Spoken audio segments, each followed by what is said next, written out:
Thanks to the amazing folks over at Ameda City through the Predecessor Creators Guild, I've been given an opportunity to take a first look at Predecessor's upcoming patch, patch 1.4.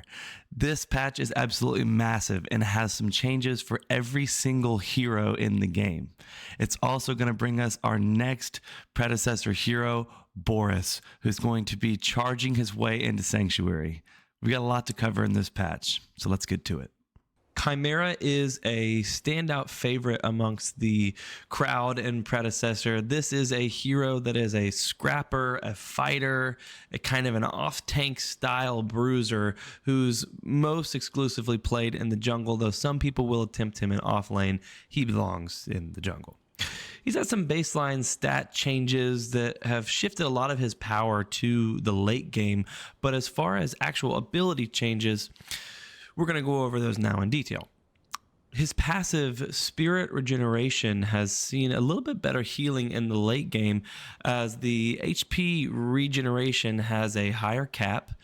They have lowered the bonus move speed down 2%. Let's go into a little bit more detail on that health regeneration. The way this passive reads is that damaging enemy heroes and monsters with his basic attacks or abilities grants him health regeneration for the next 2.5 seconds. This stacks up to 30 times, and hero kills grant him 8 stacks immediately. What they've done in this patch is that they have actually increased the cap on the healing regeneration. So in previous patches, that cap would have been a little bit lower, meaning he would have had less health regeneration per stack. The next change that they have done is to his primary ability, Unleash. This ability has had its base damage removed, but it has total physical power scaling changed from a flat 40% to a 55 to 75%, depending on what level you have this ability.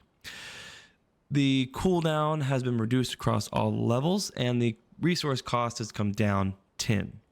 So this is a little bit of a benefit for him. It is better in the late game, but overall, the total physical power scaling is better than it ever was. The next change is to his secondary ability, Invigorate.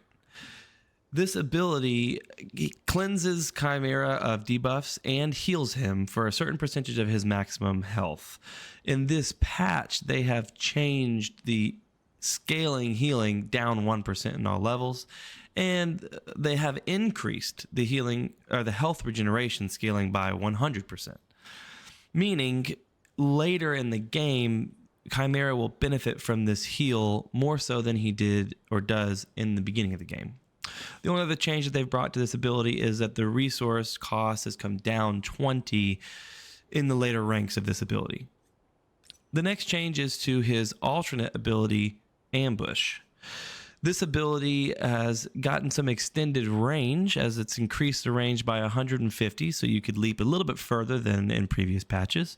But again, as with the rest of his abilities and kit changes, it's a little bit better late as they've increased the scaling damage by 20%, and they have adjusted the cooldown to a flat 9 seconds at all ranks, as well as the resource cost being a flat 50 at all ranks. The final change is to his ultimate ability, Cull. And with this ability, they have lowered the base damage, but they've given it some better scaling to go kind of in tandem with the rest of the kit as it pushes some of its damage to the late game. So the base damage, as I mentioned, has come down 50 for the first level and 25 for the second level. So you really only you're going to see more damage on that final rank when you really are towards the end of the game. The base scaling has gone up 10%. The damage over time is up significantly in the late game, with a damage over time scaling as well increasing to 30%.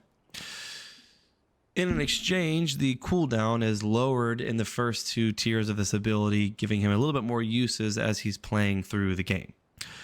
Let me know what you guys think about these changes and whether or not you're planning to play Khaimera in Predecessor Patch 1.4.